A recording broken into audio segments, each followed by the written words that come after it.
അഥവാ അനന്തരവാസികൾക്ക് നേടണം സമ്പത്ത് മാറ്റിവെക്കാൻ വേണം.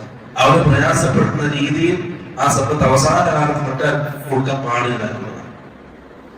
അപ്പം വസിയത്ത് ചെയ്യണം സുലുസ്, 1/3 ഭാഗം മാത്രമേ വസിയത്ത് ചെയ്യാൻ പാടുള്ളൂ. ഇപ്പൊ ഒരാള് 2 രീതിയിൽ വസിയത്ത് ചെയ്യാം. ഒന്നിനും പറയാം, എന്റെ സ്വത്തിന്റെ ഇത്ര ഓങ്ങലി ഇന്ന് അവർക്ക് കൊടുക്കണം, അല്ലെങ്കിൽ ഇന്ന പള്ളിക്ക് കൊടുക്കണം. അല്ലെങ്കിൽ താഴെ ചെയ്തിട്ട് പറയും, ഇന്ന സ്വത്ത് എനിക്ക് ഇത്ര സ്ഥലമുണ്ട്, ആ സ്ഥലം പള്ളിക്ക് കൊടുക്കണം. 2 രീതിയിലാണെങ്കിലും ആ നിശ്ചയിക്കപ്പെട്ട സ്ഥലം സുലുസിൽ കൂടുതലാണെങ്കിൽ, 1/3 ഭാഗത്തിന്റെ കൂടുതലാണെങ്കിൽ എത്രയാണോ 1/3 ഭാഗം വരിക അത് വെച്ചിട്ട് എന്ത് ചെയ്യണം, അത് കൊടുത്ത് ബാക്കി അവിടെ നോക്കണം.